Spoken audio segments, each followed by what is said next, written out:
there, everybody. How you doing? Welcome to the Multiculturalist. I'm your host, James, and today we're actually going to be doing something a little bit special. I've been waiting for this for so long because I got this, I think either yesterday? Did I get it yesterday? Yes, I got it yesterday, and I have been so dying to open this. It's an unboxing, but it's not just any unboxing. This is an unboxing of a special genre of ttrpg, one that is based on the, how can I say, the previous versions of Dungeons & Dragons, the basic and expert editions, known as Old School Essentials. Ladies and gentlemen, let's get ready to take a look at this. Are you ready? I'm ready. 3, 2, 1. Oh, choo-choo. Whoosh.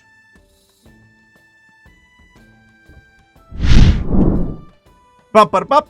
Old School Essentials. I want to introduce this and show you a couple things from Old School Essentials just so that we can go over this. I'll give an in-depth review of this, of what I just got in the mail, but I want to give you at least a little sneak peek at this. Old School Essentials essentially is a retro clone. That's a word that many people might not be familiar with. However, a retro clone means that this is a republishing of the rules for old school Dungeons and Dragons, like 1st edition or 2nd edition. But more to the point, what we would recognize as being 1st edition and 2nd edition, etc., aren't actually 1st and 2nd edition. The actual first publishing of anything that would be Dungeons & Dragons was actually the White Box, which included in it 3 different pamphlets for monsters, treasure, and I think rules of combat. The next publication was then the Basic and Expert edition. Or rather, sorry, it was the Red Box, which was supposed to be a lead-in, a kind of ease into the White Box. And then that became the Basic edition. And then, following suit that expanded the level that you could reach within those same rules of Basic, came the Expert edition. And that's what was known as BX. What would follow were also rules called BECME, Basic Expert, and then the Companion Master, and I think Immortals box sets and guides with them. That was known as BECME. And then, after that, I believe it was the actual first technical, as it's now canonized, 1st edition of Dungeons & Dragons, which was known as Advanced Dungeons & Dragons, which is a little confusing when you remember that 2nd edition is also called Advanced Dungeons & Dragons. So, there you have it. In any case, this is Old School Essentials, and these rules are based on the BX edition, the Basic and Expert edition. What that means is that you don't necessarily have, if you're going by the really old school rules, the D20 for every attack. You don't necessarily have to use ascending armor class, meaning that 1 is the lowest and the higher you go up in numerical order, the better the armor is. It's the idea that you have descending armor class. The idea that 1st, or number 1, is the best. Kind of like if you're riding 1st class in an airplane, right? Or it's the premier quality, number 1, yeah? And you also have the attack matrix, which if you really wanted to play these versions of Old School Essentials, you can, and it is at least a way to experience what Dungeons & Dragons used to be, coming out of chainmail and then trying to become its own genre of not just simply a grid combat, or you could say war gaming, but actual roleplay as well. I don't ever want to use it. It's too complicated. It's an extra step to just accomplish something that's supposed to be diversity in armor and difficulty and the types of damage that different player characters can use. But there's very interesting rules for exploration and anything else there. In any case, let me get to this. This is the Dungeon Master screen, which you can get for Old School Essentials. It has, on either side, a variety of rules, and it has, I love the art on the other side. I can't exactly see what's on here because it's way too bright. But you have downtime, dungeons, wilderness encounters, what you use for weapons, combat, the class abilities, and saving throws, armor, and AC. And it's interesting because some of the saving throws actually are very specific about what kinds of saving throws you have, whether it's against a breath weapon, whether it's against a wand weapon. They outlined those being very specific because that's basically what you would encounter most likely when you were down in a dungeon. And that's really cool, so I appreciate this rule set. I also love the art on the other side, just so people can see this. I think I'll do a more in-depth, how can I say, ruling of this, or at least review sometime later. But I like the goblin guy pointing down here. I like the chaos of everything that's happening. You have a portal with some kind of eldritch being summoned, and then you have some goblins in the middle with, assuming player characters, hiding behind the stalagmites, and so forth and so on there. And then you have the adventures. Now, one thing that I like about these adventures, they're super thin. You know how if you go to a Dungeons & Dragons adventure, it's super, super jam-packed? Like, it's about this thick. It's really thick, and you have to really spend a lot of time getting through it. These adventures, super, super, super small. And they're not even the same kind of adventures that you'd imagine. It's not necessarily that you're trying to follow a plot. It's that you get into a location, and there's just many different things that you could explore about the location. It's not necessarily dependent on plot-driven quests. It's more dependent on what the players encounter and want to encounter. Additionally, one of the cool things about Old School Essentials, as it's being modeling itself after BX, one of the really cool things is that combat isn't necessarily the best option to go by. Which is weird when you think about it in terms of 5e and 3rd edition, and even 4th edition, of course. You have combat emphasized so strongly that you pick out what types of moves and what types of things you want. But with this, trying to use your head to get around groups, or avoid them, or lose them around corners, is part of the adventure. You don't necessarily want to fight them, but if you have to, the rules are there. Which is interesting because 1, you can die really easily. 2, there are monsters that can single-hit kill you. 3, it can be that what you're looking for is treasure just as much as anything else. One of the reasons is because in old school D&D and in old school Essentials, you can trade in coins for your level, for experience. Gold equals experience. So if you ever have any leftover gold, you could buy something in the town that you're getting back to, or you could try to save that to level up your character. And that's the really cool part. That makes an incentive for not having to kill a monster every time, because you don't necessarily get XP the same way that you could if you actually helped it out with a quest, or if you got your way sneaking around it, and then were able to steal, or take, or barter, or earn any of the gold that maybe it could give you. That's one of the cool things about this. Now, the other cool thing is that you're probably looking at this. This is not an adventure. This is actually a modularized version of some of the rules, and I want to show you the thickness of it. See how thin this is? It's super, super thin. It's really easy to hold around. And one of the things that I like about the Old School Essentials, how could you say, books that you have on either side, is that they are very, very, they're one, really solid to carry around. You're going to be protected no matter where you go. I like doing this. This is really fun. And one of the things that you have, too, is that you can just put them. One of the things that I loved about this is that this seems like a really reasonable book to just put in either. You could, if I had a purse, I could probably put like this book in my purse if I had a purse. But I was thinking of my backpack that I used to take with me, whether I was in high school or college, and I could just easily fit this. I could just easily fit this and boom, take it out. And there you go. I have immediate rules just simply for my own liking, and I can use them whenever I want. That's so cool. These are genre rules for the types of characters that you can be. And an interesting point in Old School Essentials is that, same as BX, Basic and Expert, class and species / race, fantasy race, are tied together. Let me put it this way. One of the things that they tried to convey as the world around them that they exist in is the fact that humans, especially in 5th edition, if I'm going back to the future right now, 5th edition humans, they're not really that special. They have some flexibility within their scores that you can manage with the different, different stats that you can manage. But there's not much of a difference, and you basically almost are always encouraged to be a fantasy race. Yeah? You're playing a fantasy game, why be a human?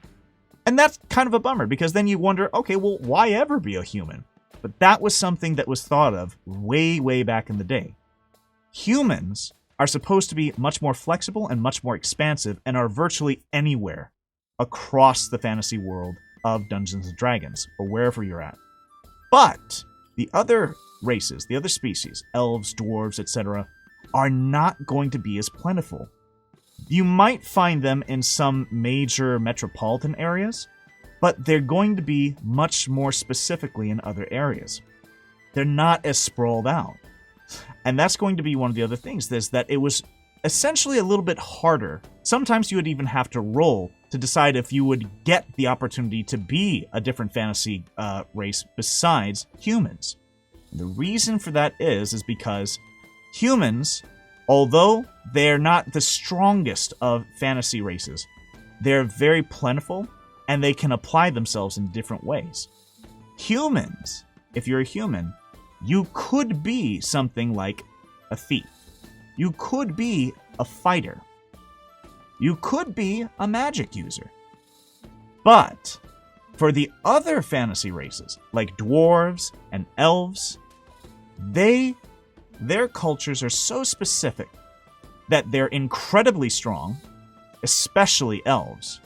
They are essentially ranger magic users, and they're incredibly powerful to play, especially early on. But two things. One, to emphasize the difference between human cultures and other fantasy race cultures. Humans might not be as strong, but they're easier. It's most likely that you'll be one of these characters, and it's most likely, depending on your DM, of course, and it's also the case that they can adopt different jobs of focus, and it's easier for them to level up in those categories.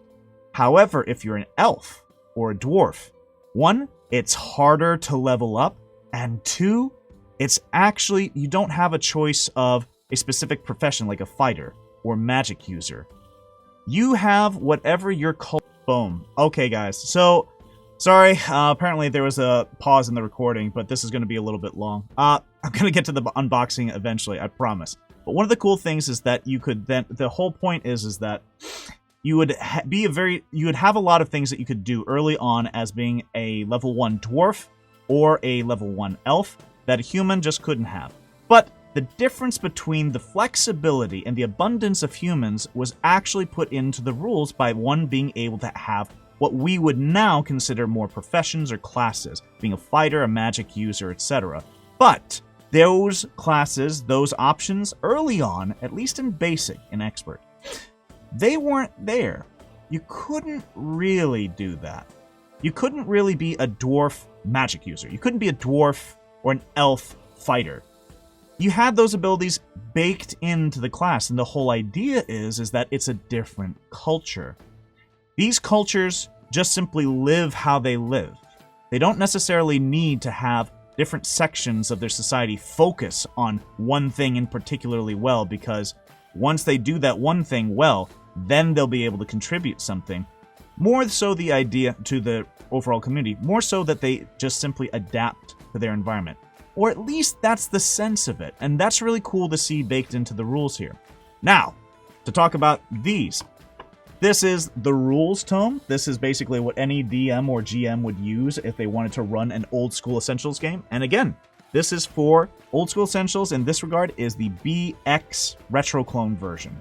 Or it's a retro clone of basic and expert editions. So it takes you through how to understand things like THAC0 if you want to incorporate that. It also, what is really cool, allows you to use ascending armor class if you don't want to use descending armor classes. It also then allows you, well, you can also attack using the D20 as we've now gotten used to ever since 3rd edition introduced it. You don't have to use these other ways of then attacking, but they're open should you want to use them. And it also explains the saving throws, save against wands, save against poison, save against breath weapons. This is very interesting to see. And then, I think it says, and save against paralysis. I think that's the other one. And this is the player's rules. So this is everything that you would need to know as a player, what classes you can play, what kinds of spells you have at your disposal, and the experience level charts that you have as well. Now, I love this setup right here, but there's even more. You ready? Let's get to it.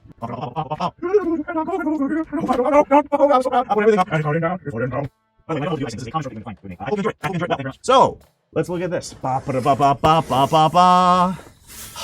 Now, I blacked out everything so nobody can see anything on this, but I'm going to put my hands over it. And I'm now going to open this up. Now, there should be a few things in here. One, there should be a shirt for Old School Essentials. There should also be 2 Carcass Crawler editions. Carcass Crawler for Old School Essentials is essentially Dragon Magazine for Dungeons & Dragons. And what that was a magazine for anybody who wanted to make additional content for the Dungeons & Dragons world. You put them in Dragon Magazine, or you look it up in Dragon Magazine. And it'd be officially canon in that regard. Carcass Crawler is the Old School Essential version of that. So, without further ado... I wonder if I should get this out, or if I should also... No, I'll get this out and then I'll put it down on the ground here.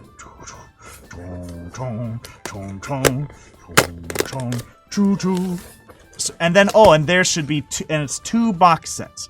One box set is, and they're all modularized, meaning, you know how I put that yellow book? That was about the genre rules, and that could fit into the rules tome. If I can fit, well, yeah, I can find that here. Yeah, so for example, this.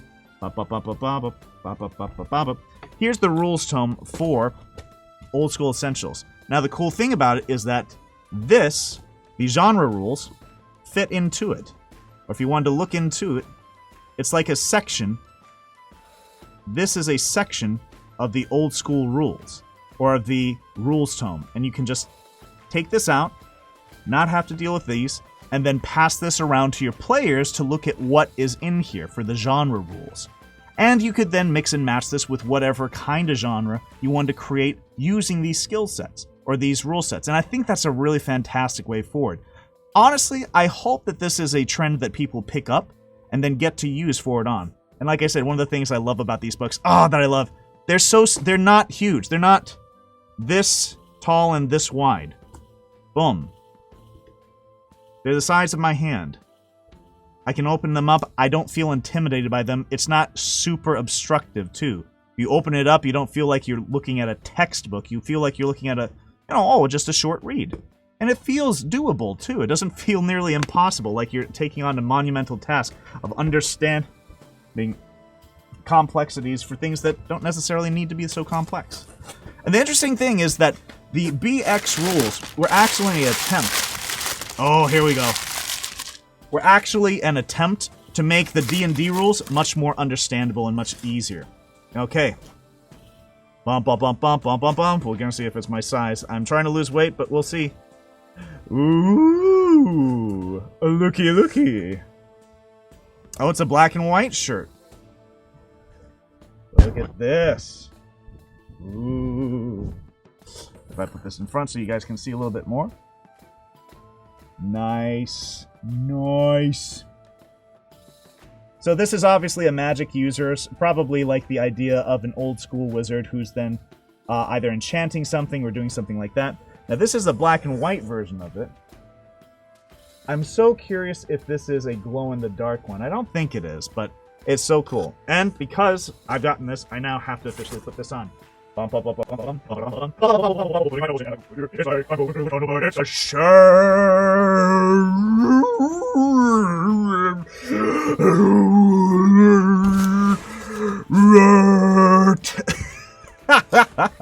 Oh god, now I really do like I am like one of those old school. I got enough like gray in my beard with like the really geeky shirt on. That's not It's all complete. It's all complete. Ah! Ah! We're breaking the conditioning! As long as I'm going insane, by the way, I don't endorse actually insane people, just to be very clear on this show. Or this channel, rather. And now, let's take a look at all the other stuff, which is really cool. Bump it up, bump, bump, bump, bump, bump. And here we are! Carcass Crawler number 2, and oh my god, look at these! These are small! Dude! I thought they were going to be big, like magazines. These are like literal pamphlets. Look at these. Check this out. Really. Now, these are really cool. I think this is number 2, and this is number 3. I remember because this came out in PDF form much earlier on. Oh, and they're so thin. Can I just tell you how appreciative I am for the mod? Man. The ergonomics and the consideration for just simply making this stuff approachable is so nice. It's so nice not to feel overwhelmed by this stuff, because if you buy, well, one, regular Dungeons & Dragons books are $50, and they're big, and they're glossy, and it makes you feel like you're taking on an entire world. I'll put it this way. I have tons of D&D adventure books at this point. I am surprised at how much material there is in some of them, and in some of them not so much. Spelljammer. But in terms of Storm King's Thunder, I'm looking through that, and that has so much in terms of its own just random housings. I'm fine, because here's the thing. I've now transferred the data that I need from D&D Beyond to Foundry VTT whenever I'm playing with my friends Storm King's Thunder. At one point, for whatever reason, there was something weird happening with the system, and my players could see some of the details of the map. One of my players looked at the details of the map and then found that there was just a whole plethora of things that they could find on the second floor of a specific house that I wasn't even looking at, that had no official adventure tied to it. It was not part of any of the quests. It was just a random house that they could visit. And it was amazing. Now, the thing about that is that I love that kind of depth and that kind of surprise. It makes it feel like a world. But it can feel overwhelming. And especially if you feel like you have to read through all the details, and if you see a detail like that, it makes you think, ooh, is this important somehow? Do I need to include this? But when you deal with something, oh god. When you deal with something like this, again, hand, right? Hand. This is not even the width from my thumb to my pinky here.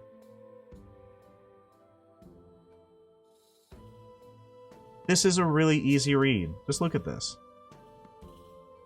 Oh, and this has that new book smell. Ah, or that new pamphlet smell.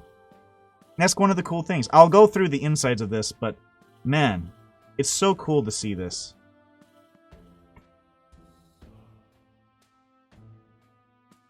It goes through different rules for weapons and armor, things like that.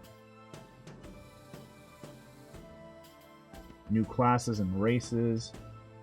If I can see what those things are. I'll go through them a bit. But yeah, Beastmaster, Dragonborn, and Mutoid. That's so cool. Mycelian and Tiefling. The other cool thing about these, Carcass Crawler takes after the fantasy version of the rules. So, for example, if you look at here, this is all the rules packed in for the Basic Expert edition. Now, there's another set called the Fantasy. I think this is called the Classic Fantasy Rules Tome. This one, if you can see that. Classic Fantasy Rules Tome. Can you see it? Can you see it? Okay, in any case, it says that.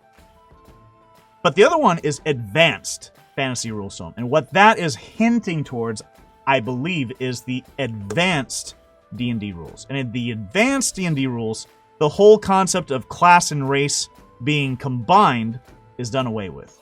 You can finally be a dwarf magic user or an elf fighter. Not just an elf, not just a dwarf.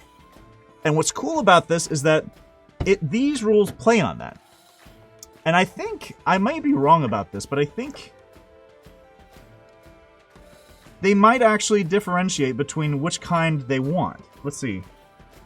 Or which kind you can use. So let's see, there's an introduction, and there's a compatibility. Compatibility is number 3. In this issue, content in Carcass Crawler is compatible with all flavors of old school essentials. Example, classic fantasy and advanced fantasy. By extension, this means that the content is also compatible with the classic basic expert game, that's hinting towards, that's directly referencing towards D&D, and with other games that are based on the basic expert rules. So maybe you could actually even use it with BECME, if you think of it. Or, yeah, I guess then, well yeah, BECME and stuff like that, I guess. That's so interesting. So, classes and races. Oh, it's so interesting. They do! They do. Let me put it this way. So, you see how... Okay. Look at this section. Right here. This has all the new options for the classes or races. And then, in this section, I don't know if you can see it, it actually has race highlighted on it. And what I'm assuming that means then is that that is for the advanced ones. Because why highlight race? Because you can then separate race from your profession, your class. So, and it makes sense. If you're doing basic expert, then advanced D&D rules, you then have the basic expert ones first, which are combining class and race at the beginning. Then later on, you have the versions that are advanced. That's the cool part about that. That's really cool. All right, dude. Carcass Crawler. And it has phase elves. Oh, it even says on here. Phase elves and wood elves. Town services. Oh, that's so cool. I love, yeah, and what can you get as far as town services? Hiring retainers. I love that. Quick equipment. Snake cult dungeon. And bestiary. Energy weapons. I love that. So kind of maybe even like the psychic energy weapons. In the third issue, and this is the third one, Beastmaster, Dragonborn, Mutoid, Mycelian, and Tiefling. Expanded adventuring gear, weapons and armors, and creating monsters. So how to create monsters and stuff like that. Oh, that's so cool. Town services. I want to see what's in town services. Oh, screw. Okay, so we now have to go over to like one of our points of view. All right, let's do the 3-over-1.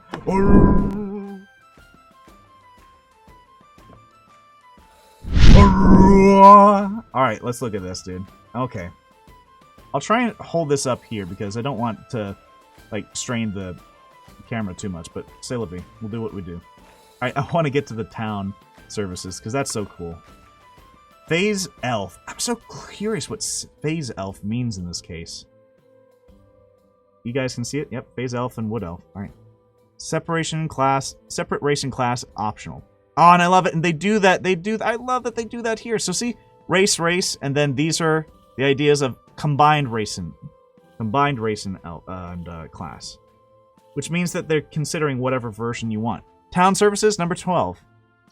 Hiring retainers, quick equipment, snake cult monsters. Oh, no. I think that's okay. 12. Let's see what's on 12 then. Beep, beep, beep, beep. Okay. Town services.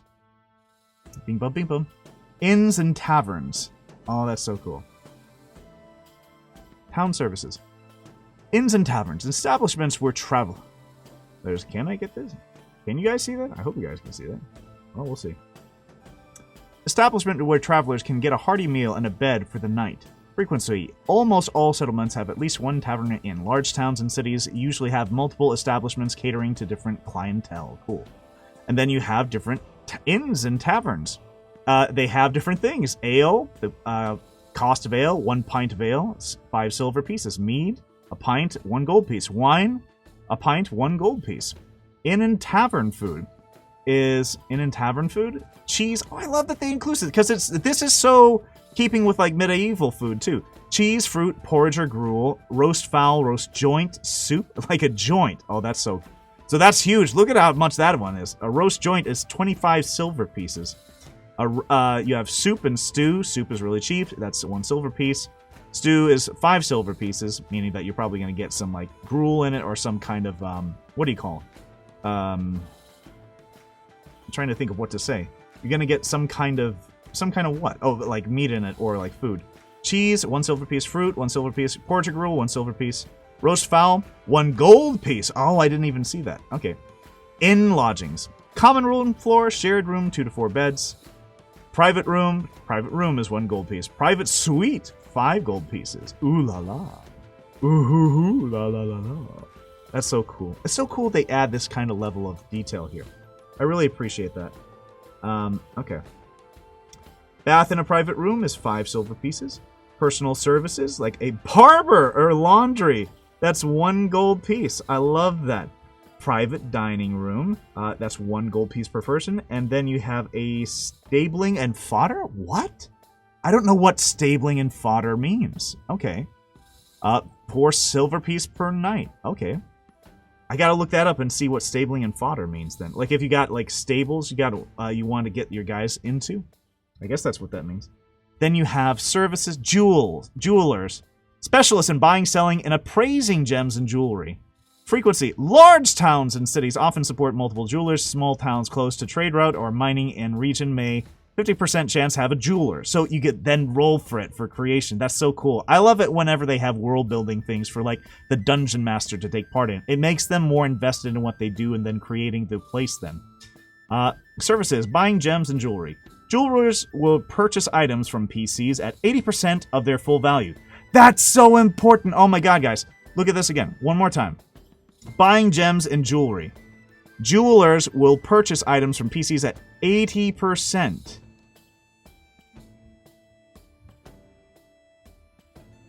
80% of their full value. Why that is because, like in real life, you never get 100% of it. You never get 100%, so you have to barter for it. You're trying to get at least something back from it. And that's so cool that they have that. Okay. Selling gems and jewelers. It makes it feel more real. It makes it feel like you then aren't just simply doing an easy trade-off then. You have that rule if you want to, just simply to say, well, you're not going to get as much for it because it's been used and you already bought it. It's so cool that they do that. Selling gems and jewelers. Jewelers will sell their items to PCs at their full value. So, no dice there. Valuation. Optional rule. It is generally assumed that the adventurers are competent enough to appraise the value of treasures themselves. If the referee, the dungeon master, referee is what they refer to as being the game master for Old School Essentials, by the way, wishes to keep the value of the gems and jewelry secret, PCs may ask a jeweler to appraise them. The fee for this service is typically 3% of the item's value. That's interesting. Oh, that's so interesting. So, like, if you're not sure how expensive something is or how valuable it is, you can hire somebody to tell you how valuable that is. That's so cool. All right. Money changers. Money changers also offer some banking frequency, money changing, safe storage, loans. Oh my god. Guards and wards. This seems a bit much to me to have money changers, but nonetheless, it's great for world building, and I love that they've included it. Oh, I'm trying to always get this on point for you guys. Guards and wards. Jewelers and money changers typically protect their wealth as follows, with larger establishments having more extensive protection. Guards, 1 to 4 veterans with 2 HD hit dice, and hit dice mean D6 for people who don't know. That took me a long time to figure out for whatever reason. I just didn't read that in the earlier part of the rules tome. 2 HD, 2 D6, armed with crossbows and swords. Locks, valuables kept in locked chests, safes behind locked reinforced doors. Traps, locks with poison, needle, or traps, save versus poison or die. Ooh, well that's pretty intense. Traders and provisioners. Let's see. Trade in common tools and trade goods. Example, fur, salt, and spices and cloth. Frequency. Almost all settlements have at least one trader or provisioner. Large towns and cities usually have multiple establishments, some specializing in specific types of goods. Services. Selling new equipment. Traders and provisioners will sell common adventuring gear to PCs at standard prices. Okay. In isolated regions, they may charge up to double the normal price. Ooh, so that's going to be even pricier. So stupid, I'm sorry. In wartime or in borderland regions, they may also stock weapons and armor. Buying used equipment. Traders and provisioners are often willing to purchase used equipment from PCs as long as it is in good conditions. PCs will receive 50% of the normal value. Haggling! You can have a haggling as an optional rule, which you kind of know as like a DM anyway. You can always like haggle. If someone wants to haggle and use like a charisma check, that's fine. When PCs are selling items to a jeweler, a trader, or provisioner, the referee may optionally roll to determine what price is offered. Roll 2d6 on the table below, modified by the PC's reaction modifier due to charisma. See ability scores in Old School Essentials. Haggling results, percentage of items full value. 2 or less, 2d6. 2 or less, jeweler, 50%, trader, 25%. Okay. Percent of items full value. Okay, so if you're really good at haggling then, you could, and you're going to get something like a 12 or more, you could get 90% from a jeweler, or 85%. And not necessarily as much, or how could I put this? Not necessarily have to settle for the 80% that they were talking about, right? That's so interesting. Buying used equipment, or so traders. Okay, buying used. Traders and professionals are often willing to purchase used equipment for as long as it's in good condition. PCs will receive 50% of the normal value. So traders are not going to value it nearly as much, and they're going to want less. That's so interesting. And this was just 2! 1, 2! Uno, dos! 2字! So, 2つのはこれ2つのページ。tul, hana tul page. I don't know what else I said. Ethnet. I said, wahad ethnen page. I said, do page. I said, dva page. I said, nik, hor page. 2 pages! 2 pages in just one of this. And this already brings so much value to it. And look at how much, oh, it actually fits quite well in the top. That's so crazy. It actually like fits exactly according to the dimensions of my camera right here. Oh, I don't have any rules for my D&D game. What's this? Oh, I can now use these rules. Oh, but I don't have any players. All right, next one. Sorry, this is taking way too much time. Ready? Bum-ba-da-bum-bum-bum. And now here's the big reveal. Oh, ooh. These is big uns. Oh my god. Oh. Oh, look at these monsters. Oh. Look at these. Boom. Look at how big these are. Oh, I knocked my piece of poop off the table. Look at these. Oh my god. Wait. I gotta put these up on the big screen. Wide angle. Let's get this.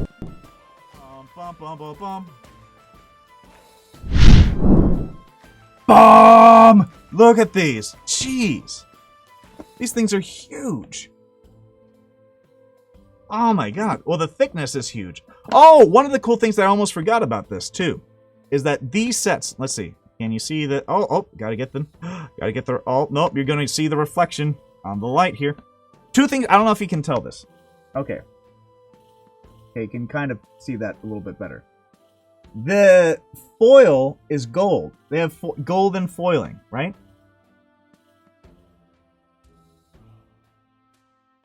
Okay.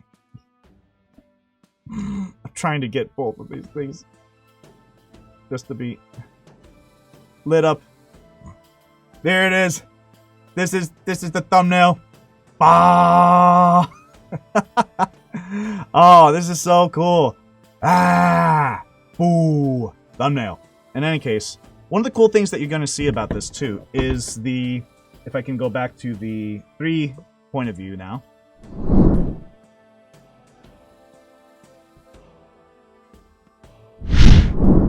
Oh, it's so cool to just have these and then unbox them like this. Alright.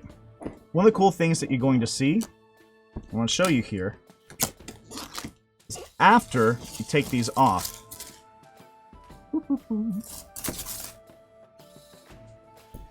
Oh. Oh. This is one of my favorite parts.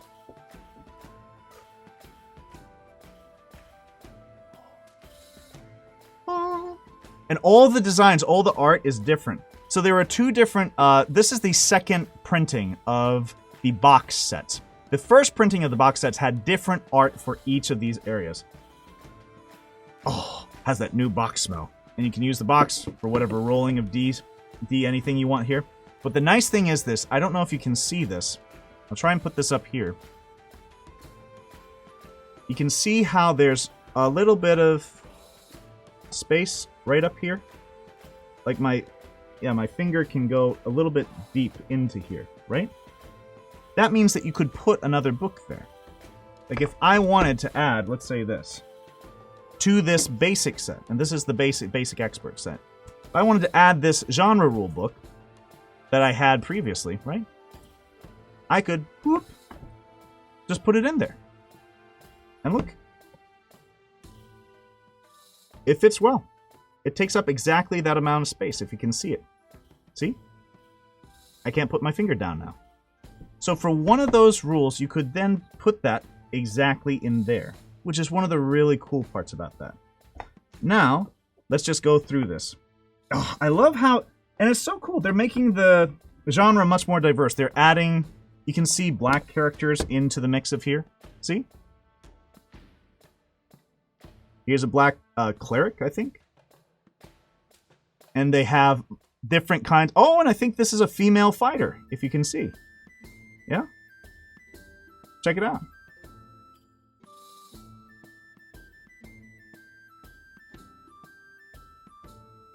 Then again, it's also dependent on whether you can see it or not. I feel like maybe I should have changed the different... I'm going to try and not do the logo spin. I like the logo spin, but I'm going to just do, like, the fade instead. Alright. So if you were to look at this close up, right?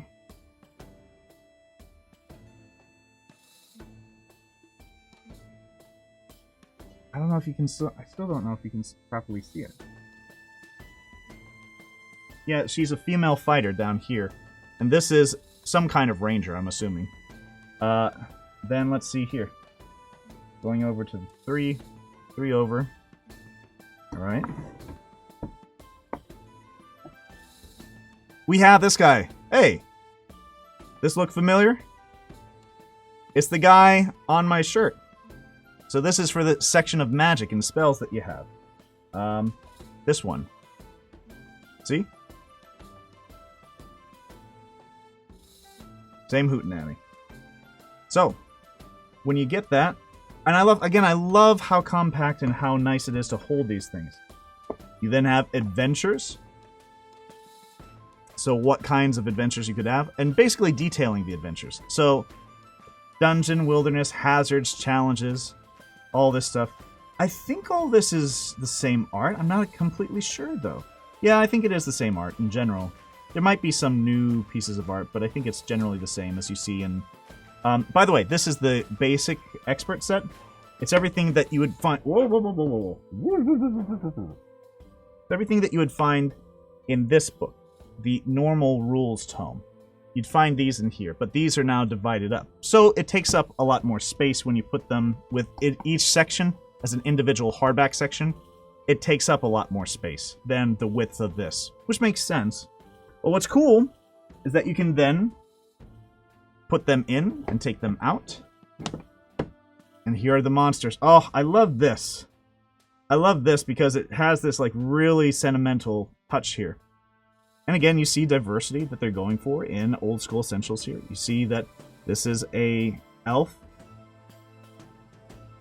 with brown skin, going for more diversity in this world of deadliness, which is really cool. And it's a female character.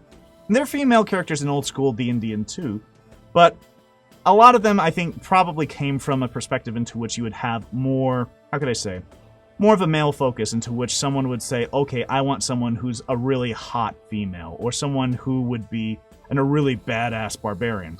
Well, then why not change it and say, hey, why can't I have a really hot barbarian and someone who's a badass female?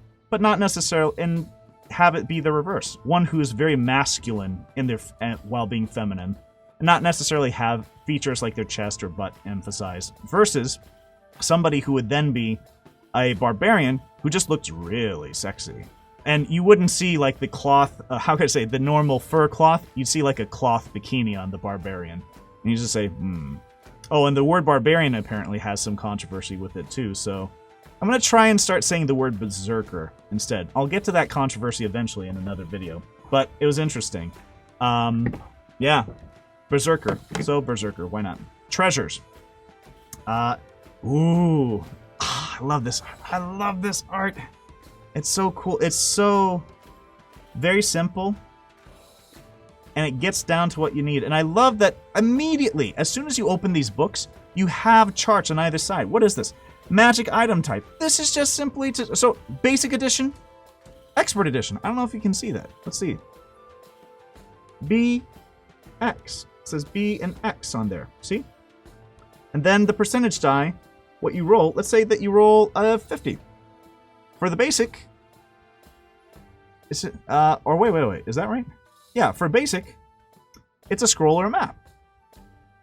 And then you roll it for armor, miscellaneous magic items, types of magic items, potions, magic rings, gem values. And that's so cool. That's so cool. It's so cool. I really appreciate that. I really appreciate that. And I guess there are different rules depending on which version you want of the basic and expert edition. But that's kind of strange then when I think about it in that regard, because the advanced fantasy, I'm assuming is not what they have in here, because this is supposed to be the classic set. But I guess the BX is in reference to if you're... One of the cool things about Old School Essentials is that you can use Old School Essentials to help run you a D&D, a BX campaign, or a BX adventure. You don't necessarily need to be running, although they have it, and I spent a lot of time with this because I did a lot of virtual skullduggery with this, trying to get figures and tokens over onto this for Foundry VTT. Incandescent Grottos, you could use their adventure, but you don't have to. You could use a D&D adventure. There's no reason why you couldn't. There's no reason why you couldn't use a basic expert adventure with these rules, and then just simply have this as a reference guide for them. Which, again, is one of the cool things about this. If you use this as a guide, and you don't need the rest, just take this out. Don't worry about the monsters, the rules, the genres. Hey, I want to use that list of treasure from BX. And you can take this from Old School Essentials, then use it. That's one of the beautiful things about the modular system that I really, really appreciate. And I think Spelljammer was trying to model themselves after that as well, because they had 3 different books, so why not have 3 different books? You could modularize them as much as you want. You could take the adventure out and put a different adventure in. You could just simply take the monsters out for the scenario and then go from there. That's one of the really cool things that I appreciated about Spelljammer. And there's things to appreciate about 5th edition Spelljammer. It's just... well, how can I say? There's also a lot of issues. There's a lot of freaking issues as well that come with it. Okay, so now, let's go to the Advanced Fantasy. I love how this is just... I'm going to stand this up. I'm going to stand this up right over here. Bump, bump, bump, bump, bump.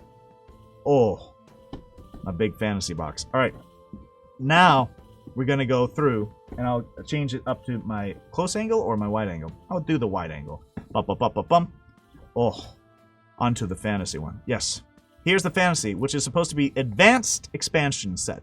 Advanced being the 1st edition, where the official canonized 1st edition of what you're then going to use with it, right? Has a couple dents in it. Don't know if you can see it. A couple here and here, but c'est la vie. It is what it is. What can I do? All right. So, here's that lovely moment. Ready? I want to get the hill. Oh, that's nice. Oh, that's nice too. Okay, ready? Bum, bum, bum, bum, bum. Oh, and it has that new book smell. Oh, a pizza. No. oh, God. That new book smell. That's intoxicating. That's going to be a kink. POS. I can't put this on Twitch now. So, Old School Essentials. Oh, this is so cool. Now, a couple things. One, remember what I did with the last box? Okay, I could put my fingers in here, but there is at least 2 books that you could fit in here, which is really cool. And this comes with a little piece of... oh, got it upside down. I guess a little pamphlet. Let me read the pamphlet before I go on. The Essential Old School Fantasy RPG. 100% old school rules, 100% modern design. I'm reading the back of this, by the way. Old School Essentials is an award-winning role-playing game of fantastic adventure, monsters, and magic. Players delve into forbidden crypts and forsaken ruins, explore haunted forests and perilous mountain ranges, sail the high seas in search of lost lands, recover fabulous treasures, and unearth secrets of an ancient magic. Simple, robust rules. Light, easily modified rules put the focus of play on shared imagination, improvisation, and fun. Easy to learn and reference. Modern formatting and layout make the game easy to learn and a breeze to reference during play. High quality books and art. That is damn sure. These are great quality. I love the art, and I can't tell you how much I love the composition of the books. I remember Questing Beast talked about the concept of a control panel, where you'd have everything neatly stacked, where you could just point to something, it's completely there. There's not really any spillover. There's a little bit of spillover from the spells of the basic and expert edition if you look into the magic, but that's forgivable, to be completely honest. And they might have changed it too in this edition, so I might look through there just for the kicks and giggles. High quality books and art. Deluxe quality sewn binding. So these are sewn. That's amazing. So these aren't glue. They're going to be around for a while then. Binding hardcover books are filled with evocative old school art. Classic and advanced flavors, meaning BX and advanced D&D. Old School Essentials Classic Fantasy is a simple game that's quick to jump into. Old School Essentials Advanced Fantasy is an advanced game with a deeper selection of character options, monsters, and magic. Both flavors are 100% compatible. That's cool to know. Compatible with decades of material based on the beloved 1980s basic expert rules. And they're not saying Dungeons & Dragons, I think, for legal reasons. I don't think they can officially say D&D on their own product here. Even the pamphlet that they give for free. Or it's not really for free. It comes with a paid, well, with this payment, really. Both flavors are 100%. Old School Essentials is compatible with decades of classic adventures and supplements, meaning what I said before. You can use these rules to understand old school D&D better. And the reason that's important is because when you get to the red box set, or the first edition of the basic rules, it's really hard to understand. The Moldvay edition was kind of, according to what a lot of people said, I've not read it, the rules were scattered around. You had to kind of piece them together. You never, and especially during that time, you never had, like, you know, Critical Role or any actual gameplay where you could base your own sessions on. You had to kind of go with what the rules said and then go from there. And that's, well, that was the issue. So then let's see. Classic Adventures and Supplements. There you go. And then, I like how this looks on me. This looks so much better than my other shirt. But, well, we'll start over. Advanced Fantasy. It's Advanced Fantasy. And then here we go. Here's one of the things that I like. I think if you wanted to, this is the advanced rules. But remember how I put my fingers in here and then it had room? Rules Tome. Oh, it pokes out just a little bit, if you can see that there. So maybe not the rules tome. But if you really wanted to, I think you could still, put this, oh, that's not the cover. Don't do that, James. That would be, bad. Okay. Oh, this actually does. So it is poking through on the, well, it's not poking through on here because this is the box frame, but you can put the rules tome for basic and expert in here if you wanted to. And so what you have, literally, are both sides of this. You have the classic fantasy, if you wanted to put that whole rules tome in here for BX, and then you have the modular set for advanced fantasy. And you can pick and choose what you wanted to put in this box set, and then just take with you. Now you got both. You got the BX rules, and then you got the advanced rules. How great is that? And even if you didn't want to, if you wanted to then make it a bit nicer for, well, let me put it this way, a bit nicer for the box. Something that's not nearly as, how can I say, combustible? Not combustible. That's more ergonomically friendly. You could then put the player's rules in here. See? And that fits quite nicely. See? You can see my fingers go on the inside a little bit. That means there's room for a little bit more. So maybe you could add something else. Or maybe you could add... Oh, wait! Can you? I didn't even think about this. Oh my god, they're brilliant. Guys. I don't know why I didn't even think about this. The Carcass Crawlers. Look at their size.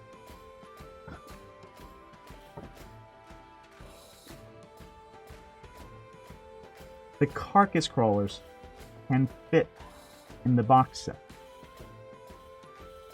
This is brilliant. This is brilliant. Of course you would. Because if you put this in, and you don't have to carry both, and you could, if you wanted to get rid of the, player rules for Classic Fantasy 2, you could actually add both of these in the same way that it's bugging out a little bit, but not that much. You could add these into the box set right here with the players from the BX, with the players tome from the BX rules. Or if you don't want that, you just put these in, and voila, you still got space. So you could add Carcass Crawler rules into this box set, which already work with the advanced version. And there's at least one more that I know is out there for print, and you can find it for prints out there. You just got to order it. And then you just carry it with you. Woo! And you're set. I didn't even think about the possibility of one of the reasons these being as good as they are. Not only that, oh my god, this just makes so much more sense. This being this size too, because now you can put the extra player options and the town options, and those options for what the town can offer as far as services go, into the box set. And then you can also put the adventure, Incandescent Grottos. You could put the adventure into the box set as well. Boom! Oh, look at that! And it goes with you. Oh, the box set lets you just do that. So you can take the advanced rules and then an adventure that you bought because it's the same size, and then any of the extra little rules that you can find along the way. You can then take the rules for being a Mycelian, or a Dragonborn, or a Mutoid, and then the rules for how to then create monsters, because I remember that being another one, and what the inns offer, all in here. You can put this. It's a small carrying case for extra rules that you can have. Damn, that's so cool. I'm so excited about that. That's so really cool. Oh, man. Okay. So let's look at this then. Did I take anything out? I don't think I took anything out. Okay. So you can be characters. What types of characters you can be. And this is really cool because I think I saw this art on... where did I see this before? I saw this art on the PDFs, and it's really cool to see it in print. The colors look really, really pronounced, and I like that a lot. I can go through here. Oh, the magic. They're making the druid look much more menacing, which I like. So you can be a druid in this, I believe. I believe. I believe in a thing called love. I believe in a thing called magic. Monsters, this is brilliant. I love how it has a space theme for the monsters on this one. It's a red dragon, you can tell. And there's an adventurer trying to creep up on it, and it's hovering over some kind of orb or something like that. But it's in space, which makes me feel like, for some reason, they kind of had the idea you could do like maybe a Spelljammer thing from this. I'm not 100% sure, but it's really cool to see that. And then treasures. Ah, the art is just extremely beautiful. Look at this.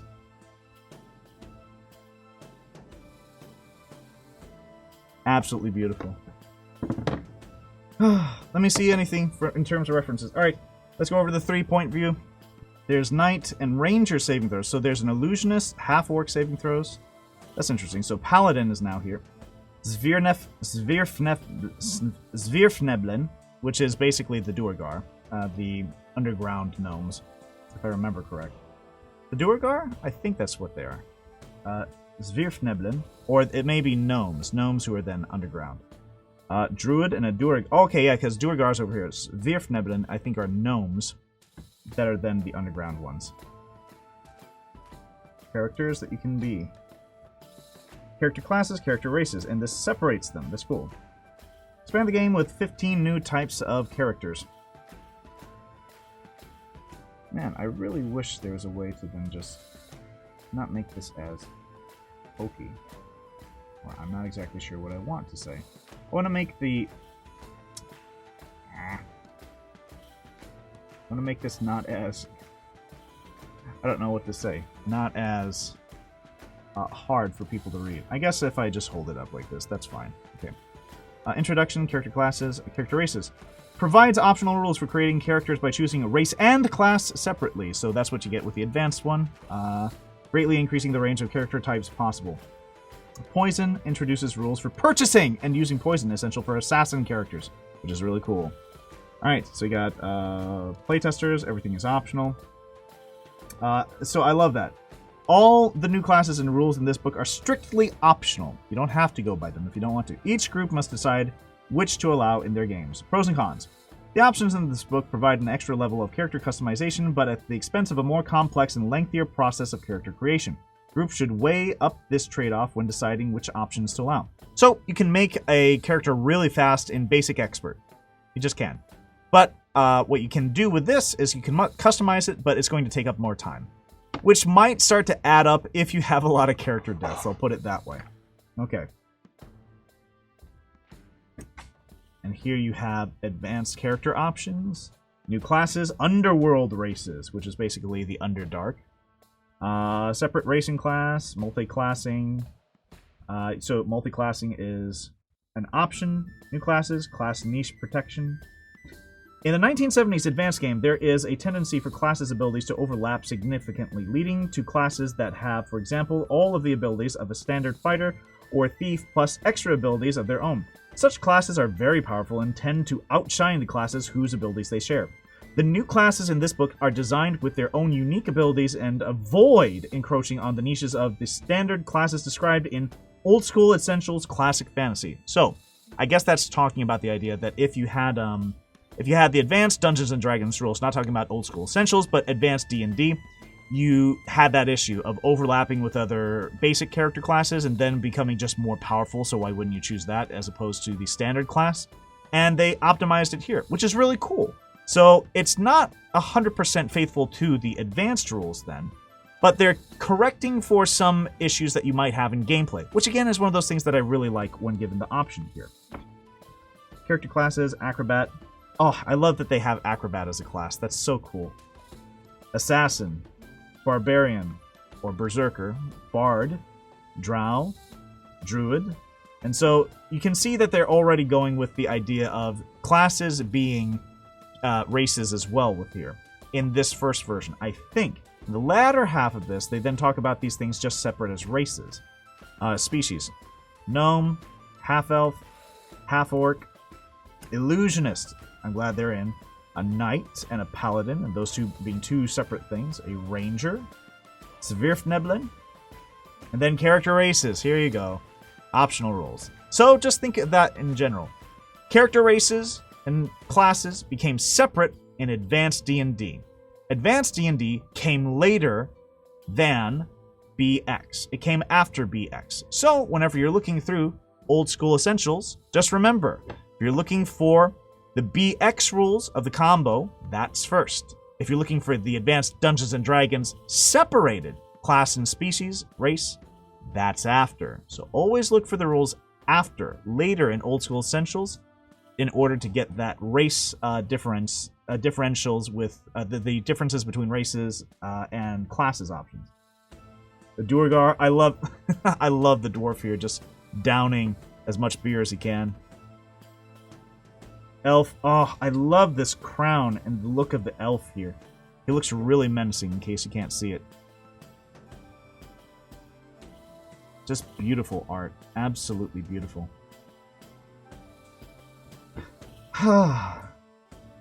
Half-elf, half-orc, poisons, and then you have poison rules. Then you have combat. And again, this is kind of what I'm talking about when I mentioned the idea of what Questing Beast said as being control panel. Class abilities, boom. Everything's in this section. Limits on turning undead. Magic users and staves, boom. It's right here. And notice the space here? It's not going into this page. Now sometimes that happens. But you can just pick and take it. Boom, attacking with 2 weapons. Boom, you can take it out. Alright, splash weapons. Targeting a surface, misses. Boom. And I'm going to be interested, is it going to come over to the next one or is it another one? Boom, this is how good it is. It starts a new topic, magic. Look at that. It doesn't continue the rules on splash weapons into the next page. It is just on this page. In case you can't see that. Boom. Splash weapons. It's on there just entirely. Just entirely. Ah, that's so cool. So cool, so cool. The magic secondary skills. And an index of tables. Very cool. Now on the back, what do they have? Acrobat skills, chance of success. Class level limits by race. Okay. Racial ability score requirements and modifiers. Then acrobat skills, a chance of success. That's really cool. Assassin skill, chance of success. So these are tables very specific for the new classes, which is really cool. Half-orc thieving skills, chance of success. Interesting. Ranger tracking chance of success. That's cool. I love that they have these as being options. Love, love, love, love, love it. I love it. Then you have the monsters. Monsters looking pretty cool. And here's the attack matrix, the famed attack matrix that you could use. So what you would do is you would like roll for a monster. This is the type of monster, and then the THAC0, the chance to hit AC 0. So basically to actually have a hit, and then after you hit it, you have to see regarding this if you actually made it. So let's say that you... Okay, I think I finally understand this. So like if you look at like the number 10 over here, if you roll a 10 for a monster this level, you're definitely in the high. But if you keep following the 10s, the bigger the monsters get. A 10's not going to cut it once you come up with a monster who's 13 plus 15 HD. So a 10 isn't going to cut it anymore. Okay, that makes more sense into understanding when it hits. But you could just simply have AC and a D20, which makes it so much simpler. Okay. But there's things like morale, which I love. I love the idea that morale is a part of this. Oh, so cool. So cool. A brownie! I want to know what the brownie is. Catobal Plus, Coffer Corpse, Dark Creeper, Deep One, Demonic Knight, Genie, or Jinn, Dog, Dragon, Copper Dragon. Dragon Multichromatic, that's an interesting one. Dragon. I've seen these before because I had the PDFs of these. You get the PDFs once you order the whole thing. I'm gonna have to, man, just edit the shit out of this. A Rakshasa, here we go. And the reversed hands, which is interesting because it makes combat really weird. A Remoras, Revenant, Roper, Rock Grub, Satyr, Scorpionoid, Seahorse, Sea Serpent, Shambling Mound. Oh god, look at this. Look at how gruesome this is. This is a cobra person or snake person holding the head of a human. It's pretty epic. Kind of love it, to be honest. But it shows how disgusting some of the art is and how grotesque it can be. And I absolutely love it. Because it shows people like on the verge of just simply death. Of just, you're gonna die. You're gonna die in a couple seconds.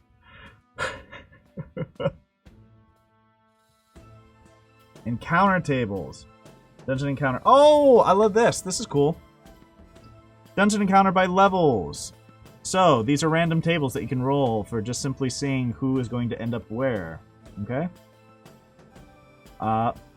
Dungeon encounter by level 1 to 3. It could be a brown mold, a brownie, a level, depending on what kind of level. I guess what kind of level the dungeon is. Then you have all these different ones. And there's always a different monster on here too, depending on what level it is.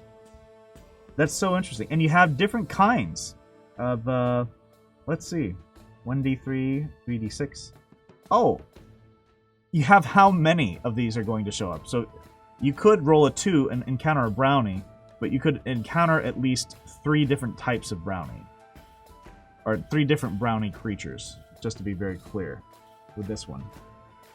Oh man, I really wish that... I wish you guys could see this a little bit more clearly.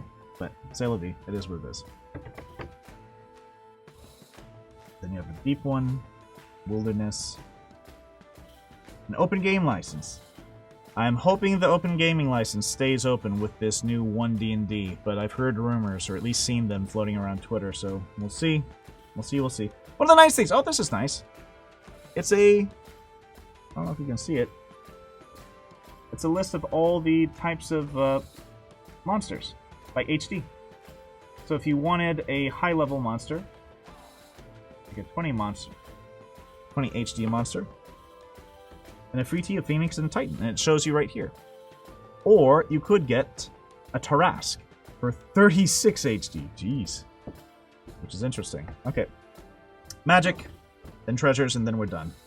Because this is already taking way too long, and I have to call a friend of mine because I'm a bad friend.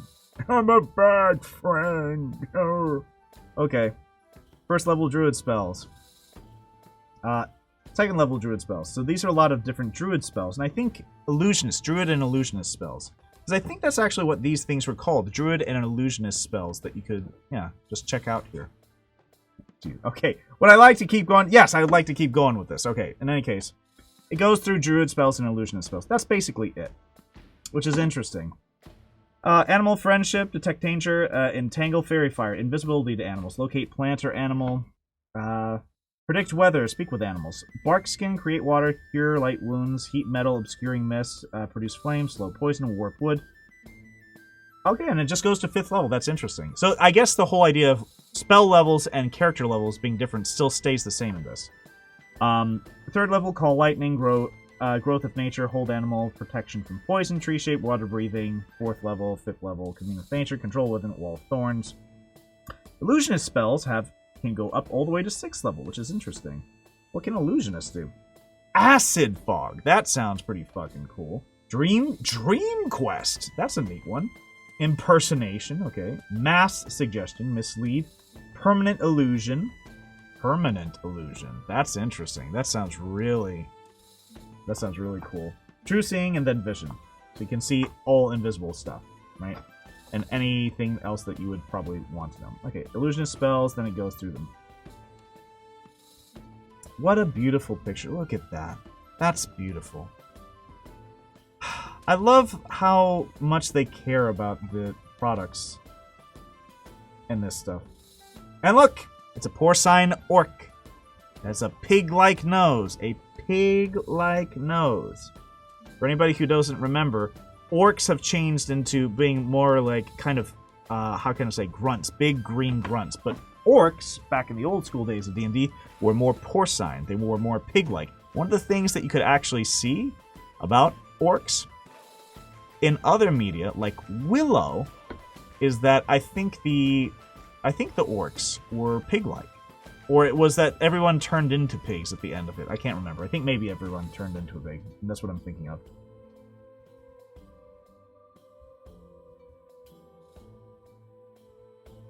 Alright. Rope trick Phantom Steed. Oh, what a cool. And somebody, like, with a hood and a scarf over their face. Wraith form. Oh, how cool. Illusory stamina. Improved invisibility. Really cool. Demi-shadow monsters. That's interesting. I love the idea of creating shadow monsters. That has a kind of Harry Potter vibe to it.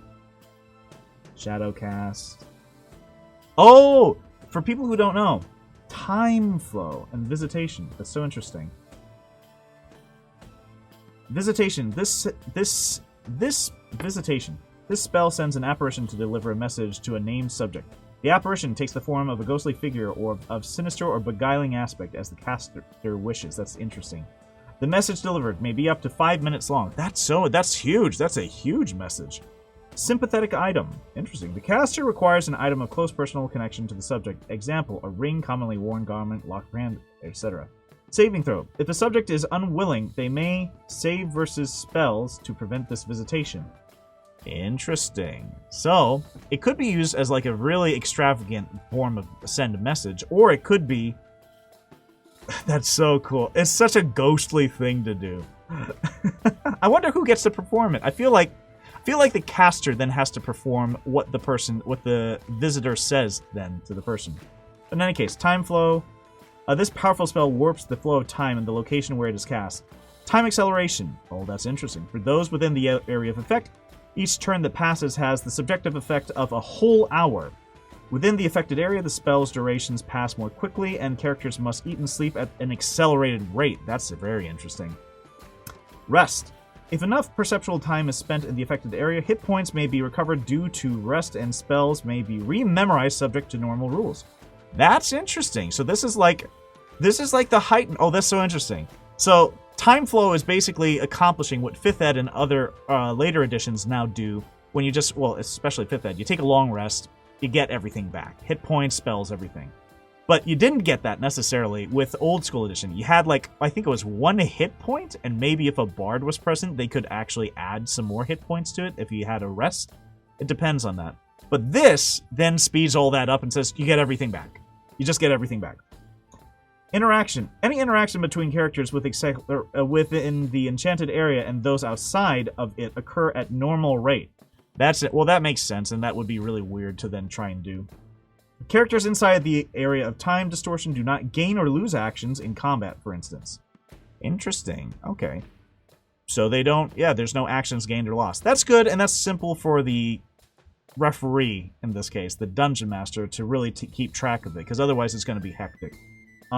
Usage limit. Casting time flow more than once in the space of a week causes a permanent loss of 1 point of constitution. Interesting. Casting time... One more time. Casting time flow more than once in the space of a week causes a permanent loss of 1 point of constitution. Wow. So it's a very powerful spell, but you cannot... It's so powerful that it takes something out of you. And you cannot get that back. That's interesting. I like that. Why I wanted to stop here, though, is this. In case you can't see this, everybody. This is the cover art that's used for Carcass Crawler #1. So, whereas we have these for Carcass Crawler, this would be one of the other editions that you could get. And this would be, you would see the title on it, Carcass Crawler, and it would be volume #1 on here, and it would take up this kind of space. And I hope to get Carcass Crawler #1, just for cake, for being able to be consistent with the number of Carcass Crawlers I have. Dolmenwood, which is also a very specific Old School Essentials based, or created, how can I say, setting, is finishing up its, how can I say, a lot of its work, and I'm really excited about that, and I really want to talk about that on another video, but this video is already way too long. It's probably 2 hours or something. Oh, God. 6 level spells, Dream Quest, Manifest Dream, Mislead, Mass Suggestion, all these things. Yeah, open game license, spells, range. Oh, that's so nice. It has, the spell ranges on this. I love that. That's so great. So, illusionist spells, range, duration, rev? I forget what rev is. I don't know what rev is. Revivify? You can reveal it or something like that? I'm not sure. But it has duration and then the name, the range, and what page you can find it on, which is great. Acid Fog, page 40. Duration, 1d4 rounds plus 1 per level. That's interesting. And range of 30 feet. So cool. So cool, so cool. Alright, last one. Promise. Treasure! Would you like some treasure? Yes, I want some treasure! And we're going to get some treasure here. Oh, and I love being able to do this. Just roll a D whatever. And whenever your players enter a room, just roll some D percentile dice and then pick something from here. I love how it immediately flips to these pages too, by the way. You don't have any of these... I can't say perforated, but these protective pages that you see with a lot of D&D books in 5th edition where it's just one black page. These are immediately on here. This, right, is the cover. It's not, and this page is stuck to the cover. It's not a separate page that's just a leaflet, which I really like. Okay. Let's see. Oh, I think I saw an Exalted Funeral. Yep, I did. Necrotic Gnome, which is the company, and Exalted Funeral, which is, I think, hosting Necrotic Gnome or something like that. I can't remember exactly. Open game license, index of magic items, index of tables, miscellaneous items, rods, staves, and swords, etc. Blah, blah, blah, blah, blah, blah. Okay.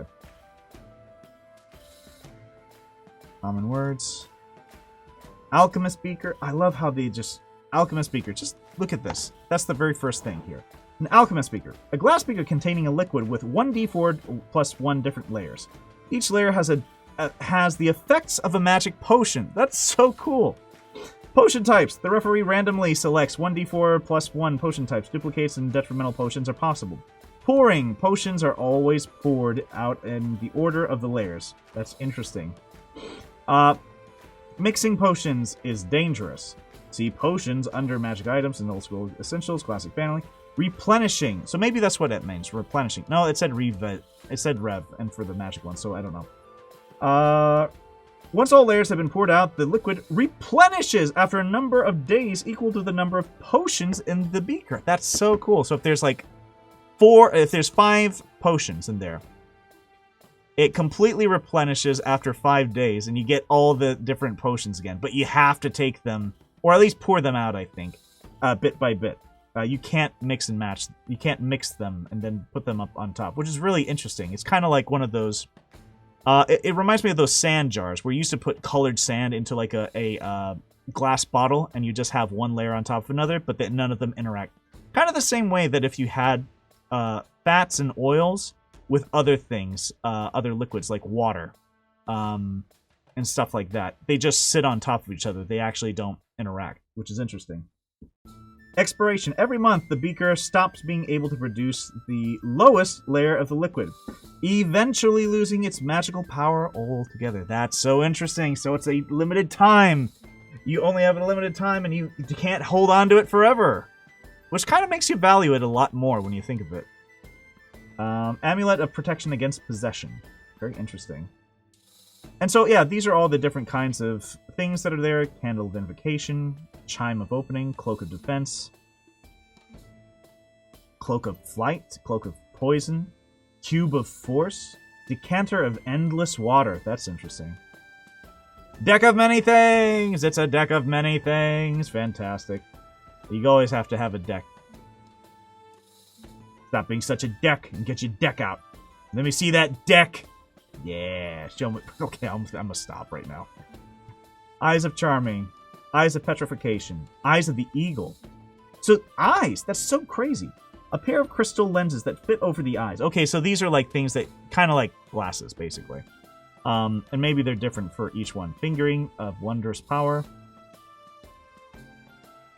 Horn of Frothing. Why the hell? Look at this one. Horn of Frothing. Why?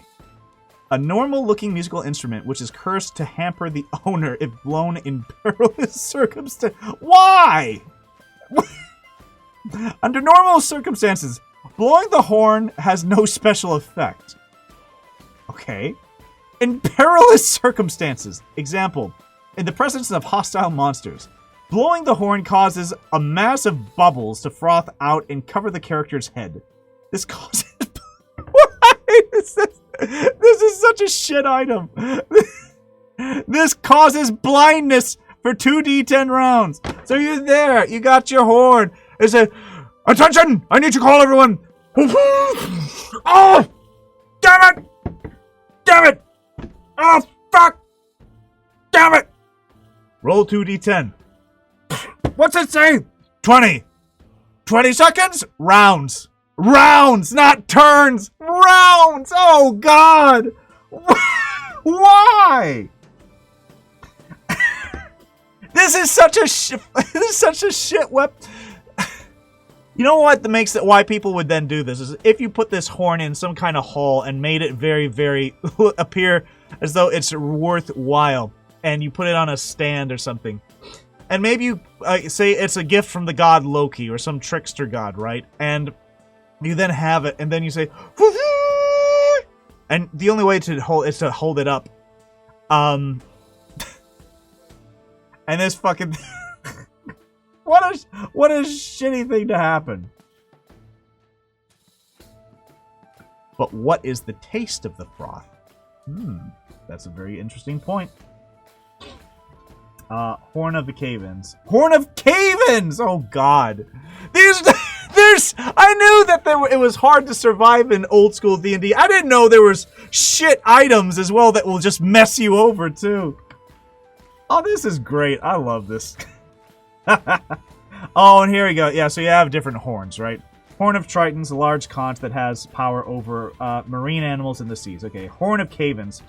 A bugle or hunting horn with the sound or power to cause cave-ins when sounded. So that's interesting. Horn of Valhalla. An engraved metal hunting horn for which summons berserkers to fight for the character. That's so cool. So, you have... There's reason to do these kinds of horns, right? It's not just simply out of nothing. Okay. Cool, cool. Ion stones? Eon stones? So interesting. I'd love to go... Oh, look at that. I think that's supposed to be a djinn or something. Iron flask, jug of endless liquids. Librum of arcane power. Oh, that's so interesting. And I love how it's literally a tower. I think either coming back together or falling apart. I think it's literally being built bit by bit. A tome of arcane knowledge affiliated with a specific alignment. The effects of opening the tome depend on the class and alignment of the character. Okay, blah, blah, blah, blah, blah, blah, blah. Fine. So interesting. And you can become insane if you got the wrong tome, depending on how the tome is aligned. Oh, these are amazing. Alright, I'm not going to go through all the individual parts of this, but one of the cool things that I like is that if you wanted to, you could use any of these. You could take this out from the box set. Let me go back to my wide angle here. Oh, you could take these out from the box set, right? And you could just put these up against with the old school essentials, the fantasy one. So let's say you just wanted the treasures. Boom. Take this from advanced, put it with your BX set, your classic fantasy set from old school essentials. Or if you wanted, when you got this, because you have this now, you could just simply take the normal character classes as being a book you can pass around. If you wanted to have the advanced rules with the magic, the monsters, but you didn't want to have the separation of class and race/species. You wanted them to be combined. You can then take from here and then put that with your other books too, with your classic advanced fantasy, or your advanced fantasy from Old School Essentials. It's so cool. It's just so cool, guys. I can't tell you how awesome it is. Yeah, I'm really happy that I got these. I'm really happy to share these with you guys. It took a long time. Sorry for the futzing. You're gonna see a lot of different editing around, but I want to get these in order so that I could then also what? I could then present them in their glory, in their fantastic Megazord glory.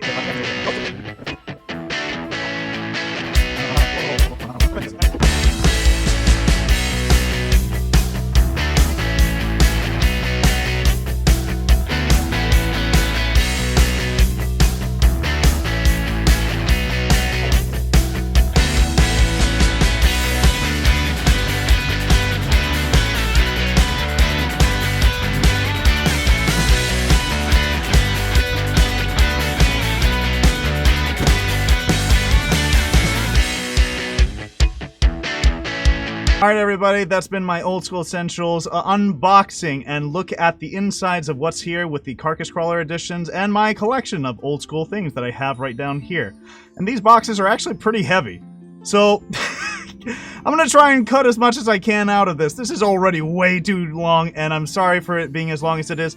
But you now have an idea of what's inside these box sets, how cool it is, the modularity of Old School Essentials, and I highly recommend that you get yourself, if not one of the box sets, which they're most likely going to be in print again eventually in the future, or one of the rules tomes, which you can see down here, or the player's tome that you can get for your players. Or if you want, just any of the Carcass Crawler editions, the magazines that you can get, or these little pamphlets. They're really cool and they add classes to whatever you're using. And if you're into BX or Advanced Dungeons & Dragons, I highly recommend it. They're really ergonomically friendly, well, except for these because I'm holding them up as such. And they're really fun, and I encourage you to go get them whenever you can. Support Necrotic Gnome and Exalted Funeral, especially Necrotic Gnome, and the Old School Essentials line. They have Dolmenwood eventually coming out, and I'm going to definitely talk about that once it does. I've been a backer for that, and I am so excited to see what they come up. Alright, everybody, that's been our edition of this unboxing episode, and I'll see you next time, MC Crowd. Bye-bye, Multiculturalists. See ya! Jesus Christ. This is so redonkulous. Let me try and do it without my glasses. Let's see how that works.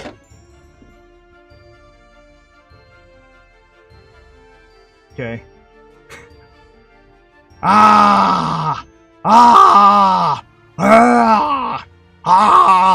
It's over. Go home.